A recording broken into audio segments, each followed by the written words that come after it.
Welcome to a very special episode of Talk of the Town. My name is Philip Swicegood, and I am back this week with my good friend Dr. Kenneth Harper from Vein Specialist of the South, coming to you live from the historic Capricorn Recording Studio in beautiful and historic downtown Macon, Georgia. Now, if you're one of our brand new viewers on WMGT, thanks so much for joining us. Every Saturday morning at 8:30, you can expect an interesting conversation between Dr. Harper, myself, and someone in the community that is here to make Macon Bibb a better place. So that's what you can expect from us, but it's only on NBC on Saturday mornings at 8:30. Thanks again for joining us. This week, we're with the president of Mercer University, Dr. Bill Underwood, to talk to him about what we can expect from Mercer this year, and more importantly, why they were able to invest and restore the Capricorn Recording Studio that we are in right now. Dr. Underwood, thanks so much for joining us. Thanks, Phil. It's great to be here with you. Thanks for having me on your show. Absolutely. So we are in just this beautiful building right now, which has a ton of history behind it, and it's the Capricorn Recording Studio. Mercer recently purchased it and restored it. Can you tell us the story behind that? Yeah, this is obviously one of the most important music venues in the South. This was the home of Southern rock. It fell into disrepair years ago. Mercer owned it when I first arrived, and I loved the music that was made in this place. So I decided to come and take a look. And I have to say, my heart sank with despair when I walked inside because the place was falling apart. The floor was collapsing in some places. The roof was falling in. But there was one place in the studio that was preserved perfectly, just as it had been. And it turns out that was the great recording studio where all that music was made. Eventually, we sold the facility. It came back to us years later, and when it came back to us, we decided that this was a place that deserved to be preserved, not just because of the great history of the Capricorn Sound Studios. We saw this as a place where that history could be used to ignite a great future for music in Middle Georgia. This region has been the home of so much great music and so many great artists. Everyone knows about Little Richard, the founder of rock and roll out of Macon, Georgia, or Otis Redding, the king of soul, or the Allman Brothers, the founders of what we now call Southern rock. But there were so many great artists in Middle Georgia. Blind Willie McTell, who wrote Statesboro Blues that was later copied by the Allman Brothers, was maybe the greatest blues singer ever. Bob Dylan wrote a song about Blind Willie McTell from Macon, Georgia, where the refrain in the song was, "Nobody sings the blues like Blind Willie McTell." So there's just lots of fantastic music history here, and we thought by restoring this venue, it might be a way to inspire future musicians, and we think it's doing that. The recording studio's incredibly busy today. We had a 42-day stretch earlier this year where there was recording activity going on every day in the studio, Saturday, Sunday, and every weekday. Wow. We have an incubator next door to the studio that's used to develop young musical talent, and the incubator's full and busy. So we think Macon's got as great a music future as it has a music history. So I think you're going to see some really fantastic music come out of this place. I predict that the next Otis Redding will come out of that incubator next door, and that the next Allman Brothers band will emerge out of these sound studios. Wow, that's great. Yeah. 30 years from now, check with me and see if I was right. I will be right back here with you. You know, President Underwood, that's one of the things I love about Mercer and Macon and the community and the vision for things to be different and better while remembering our past, but looking to the future, how we can be better. This conversation leads to a question about the Robert McDuffie Center for Strings, the Townsend School of Music, and it's not just rock and roll, it's the whole spectrum of music that our community has the opportunity of enjoying is related to Mercer. You want to share a few of those other things on the music side? Yeah, I'm glad you mentioned the McDuffie Center for Strings. Of course, Robert McDuffie is another great musical talent that emerged out of this scene and illustrates just another different genre of great music that has been spawned in Middle Georgia. But the Center for Strings was his idea. He envisioned a place that would provide top-level conservatory music training for string students who would at the same time receive a great liberal arts education as they do at Mercer. And the Robert McDuffie Center for Strings, I think most objective analysts would say is the top undergraduate program in America today for students who are studying to be violinists or violists or cellists. Isn't that amazing? Yeah, That's incredible. People wouldn't know that unless you're right on here. the inside or come here, President Underwood talk, but that is amazing for our community and for the region and the country. Yeah, and I think it's going to produce broader benefits for the community. For example, this fall we'll have a symphony orchestra For the first time in a number of years. In a number of years, Wow. and Robert McDuffie's strings program is going to be at the center of that endeavor because these fabulously talented string students are going to be the strings section for the new symphony orchestra that we'll have here, and then we'll recruit players for the other sections from the Atlanta Symphony Orchestra. But it's going to be a great asset to Middle Georgia to have this top flight symphonic music available here in this community, and I think that's a byproduct of having McDuffie's strings program here.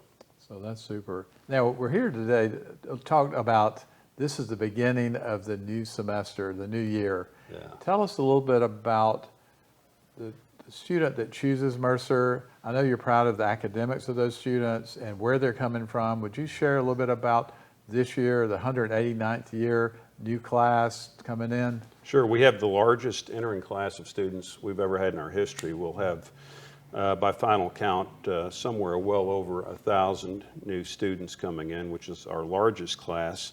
They're incredibly talented. The average high school grade point average coming in is 3.98. Wow. The average SAT and ACT scores are in something like the 91st percentile for this class. I could not have gotten into this entering class at Mercer University.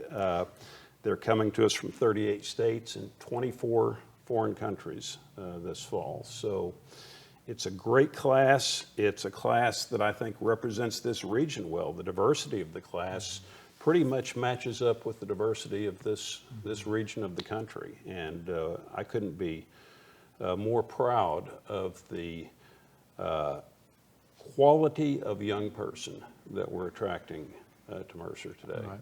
Yeah. We've had a number of your students come and work at vein specialists or spa medical. A lot of them are coming that are wanting to pursue maybe going to medical school or PA or one of the other medical related fields, and they get a feel for what it would really be like to enter that field. So, well, if we get a chance to hire a Mercer student, we're going to go for it. Well, thank you. Right. Thanks for giving them that So, opportunity. right. Yeah. So, good. Thanks That's for sharing what's coming up for this semester. Yeah. That's fantastic. So it does sound like you guys have a great class, and one of the great things is bringing in that many new students. That's that many young professionals that will end up likely staying in the community and really finding out just how great Macon-Bibb is, and how this is just such an amazing place to live with the proximity to everything and everything that's offered here in downtown Georgia. What I'm curious about, though, is you guys have produced so many high caliber leaders that are still in this community. What do you guys see as your role in Macon-Bibb moving forward? For Mercer to be the kind of university we want it to be, Macon needs to be a vibrant, energetic place that's attractive to talented young people. And so it's important to Mercer that we do everything we can to help Macon be that kind of a place, because our future depends on Macon being as great a place as it can be. So We've made a lot of investments in this community, trying to help promote more activity downtown, more development downtown, more economic opportunity for students. And the great thing I'm seeing is that lots of talented young people come here to study, and they decide this is where they want to make their future and raise their family. And you see some of these young leaders doing tremendous things in Macon. I'll point out Josh Rogers, the executive director of Newtown Macon. I think that organization is having an incredible impact on our community, and the best is yet to come for Newtown Macon. And you know, that's a former student body president at Mercer who came here from out of state and decided he liked Macon and he wanted to make his future here. Alex Morrison, the head of the Urban Development Authority, is another Mercer graduate. Karen Lambert, the head of the Peyton Anderson Foundation, a Mercer graduate. And anyway, I could go on and on.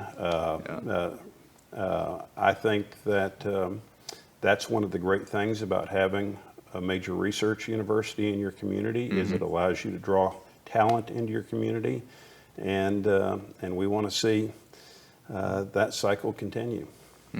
The initiatives around the campus have really changed Macon for the better, whether it's Bill's Hill or the old project that's an awesome place to live now on Oglethorpe Street. Yeah. And the things happening over at Mercer University with the Mercer Villages. Tell us a little bit how that happened, and what do you see going from here as far as those kind of initiatives? My predecessor, Kirby Godsey, had a great vision, which was that we could build an incredible private research university in Macon, Georgia, by helping revitalize this community to allow us to attract talent into Macon. And part of that vision was the need to take decaying neighborhoods and revitalize those neighborhoods. And he started with a neighborhood called Huguenot Heights, which is just off the border of campus, and he began encouraging faculty and staff to buy homes in Huguenot Heights and repair them and restore them and live in them. He'd give $20,000 down payment grants to faculty and staff to encourage that. And it was successful. It worked. Huguenot Heights is a great neighborhood today, and we moved to Bells Hill, and it's been incredibly successful. Bells Hill is a national success story. That's been a partnership between Mercer and the city and the Macon Housing Authority and Historic Macon. And it's the same concept of restoring these neighborhoods, and a lot of work's been done on the park across the street from campus.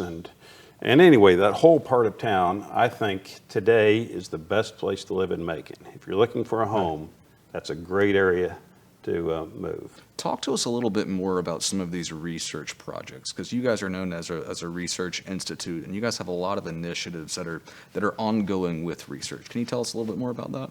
Yeah, it has been a major focus of ours to strengthen the research infrastructure of the school, and to do some really interesting projects in connection with research.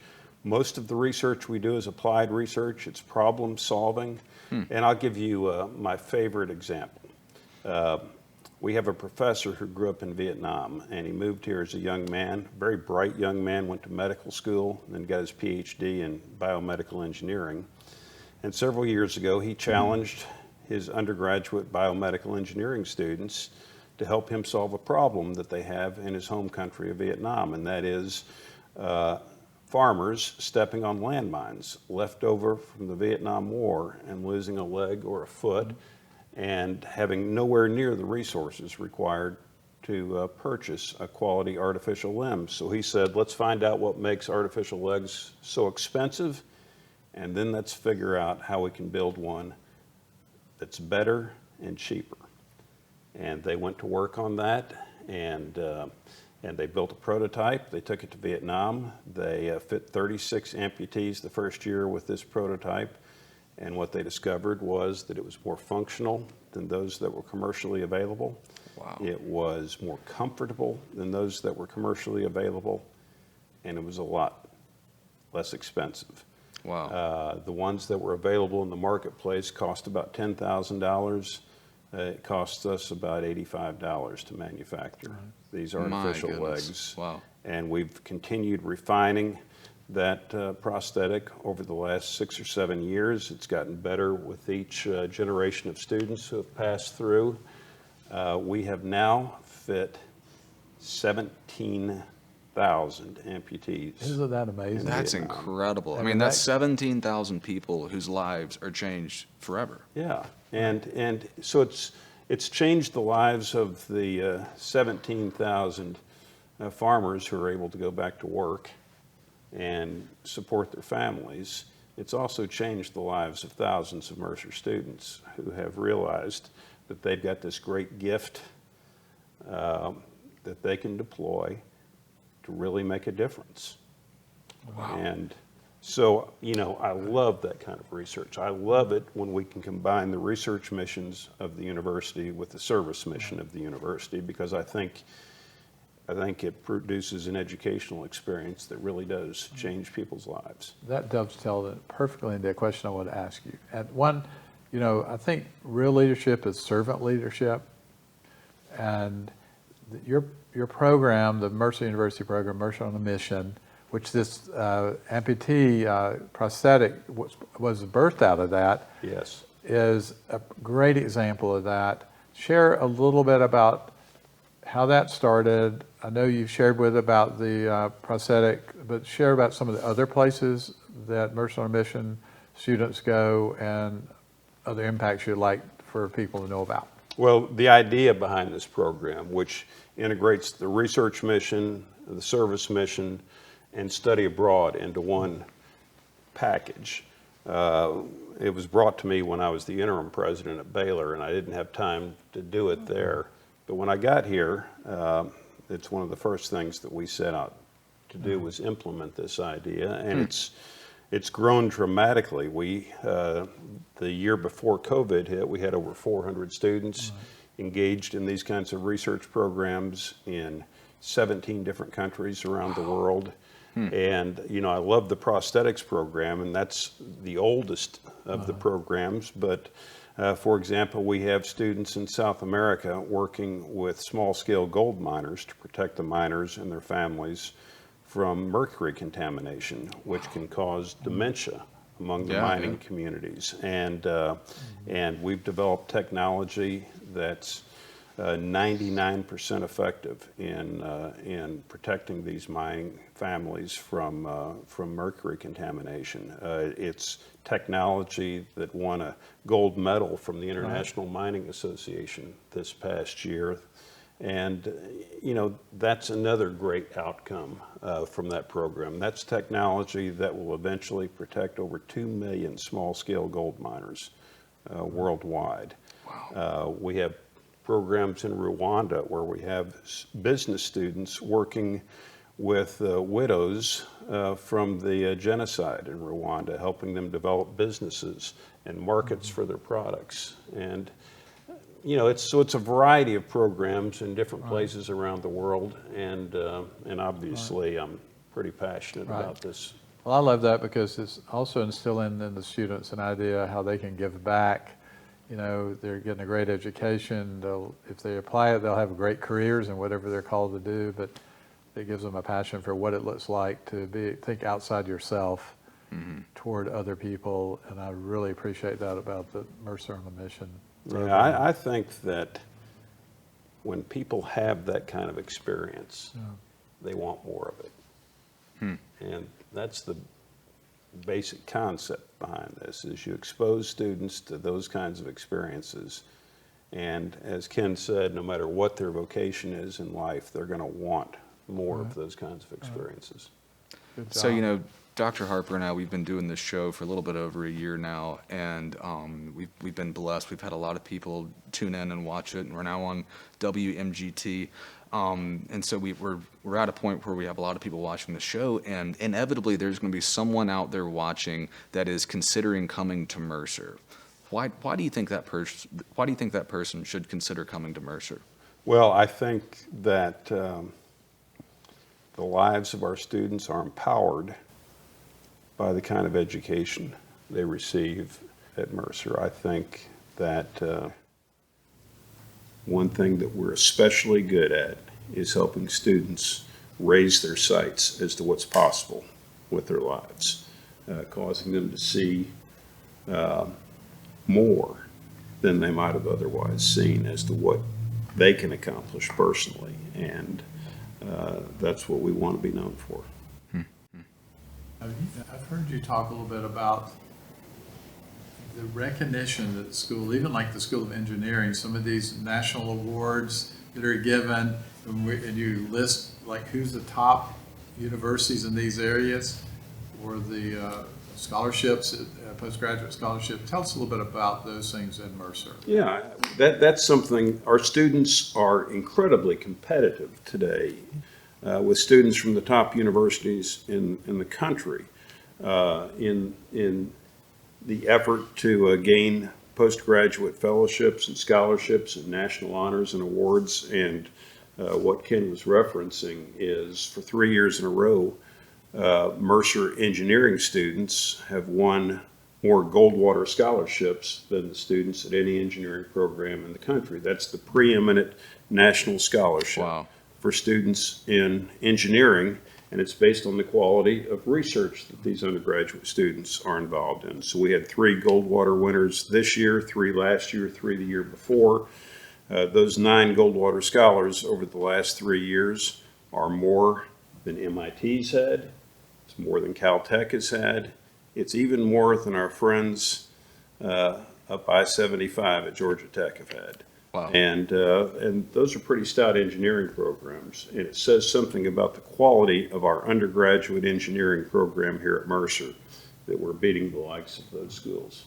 Anytime you can beat Georgia Tech, it's a good day. You know, that's just a good policy. Whether it's in engineering or like the opening game of the basketball season. That's right. This year, I'll take it anytime. Absolutely. You know, one of the things I've loved about you since you came to Mercer is the competitive spirit. I mean, I kind of have a competitive spirit, and I think if it's worth doing, it's worth doing it well and being the best at what you do with the talents that God's given you, of course. But we're excited about another sports season coming up. Football starts real soon, and all the other sport activities we have. How many different intercollegiate teams do we have? We have 18 now. 18. Yeah. Wow. So there's something for anybody in Macon that loves sports at Mercer. So I wanted you to tell us a little bit about how you see sports for the students, athletes, but also for the students' body and for the community, how it can bring us together. And I know you have a background in sports. I do. And you're competitive. So tell us, and that drives all the other things you do too. I think that carried over into your approach to academics. Because I hear you'll tell the students, we expect you to be the best, you know, in your team, but also in your academics. So share a little bit about your philosophy. I certainly believe that life is a competitive endeavor. You want to compete for ratings, right? That's right. You want to compete for patience. When I was a courtroom lawyer, I wanted to win. And in fact, people wouldn't hire me if I didn't win. And I tell our students that one of the benefits of competing in intercollegiate athletics is that you do learn to compete, and hopefully you learn to compete successfully. And you learn the kind of sacrifice that's required to compete successfully. And that's one of the reasons that universities have historically done sports, is we believe it's a part of the learning experience in producing future leaders. And so I want to compete, and I want to compete well, and I want to compete successfully. Our second football game of the year this year, we played the defending national champions from Alabama, and everybody says, oh, you're going to get killed by Alabama. Well, we're going to try and beat Alabama that day, and it's going to be a great opportunity for those young men to compete. Absolutely. Yeah. So I'm curious, with that many different sporting leagues on campus and that many games that essentially go on year round, how many different Mercer athletic events do you think you go to a year? Oh, I have no idea, actually. That's a good question, maybe 100. Wow. If you don't see him, you say, I wonder where President Underwood is. That's right, yeah. You know he's out of town on some project or something. But you know, one of the great things about athletics is sports, like nothing else in our culture, brings people together. You can come to a Mercer basketball game and the arena's full and everybody's pulling for the same thing. You see people pulling for the same thing that never pull for the same thing in any other aspect of their life. Politically, you know, they disagree on everything, but for those moments, they come together, and as a community, we're pulling for the same thing. And it's good to have that happen. Absolutely. Thank you for bringing football back to Mercer. That was a big, I know when you first came, you said, we're going to have a men's football program. And I think that was one of the big things that kind of, when we started that, it really spurred the campus on, and it increased enrollment. It got some more guys coming to school. That was one of your goals, right? Well, I think it is true that, especially in this region of the country, Right. a lot of prospective students think if you don't play football, you must not be a real school. And it doesn't matter whether they like football or not. It doesn't matter whether they ever go to a football game or not. They think you're supposed to have football and you're supposed to play football. So it's helped us. Well, that venue, the stadium over there is big time stadium. It's It a is. beautiful place, and it's a great place to watch a football game. And for your viewers, if you haven't been out there, come. You'll have a great time, I promise. That's fantastic. President Underwood, thank you so much for joining us. This was a great conversation about Mercer and where you guys are headed, and more importantly, what you guys have already done for the community and the world. So Well, thank you for joining Thanks us. for having me on. I really enjoyed this. Absolutely. Thank you guys for joining us this week. Stay tuned for where myself and Dr. Harper might show up next. You never know where that might be.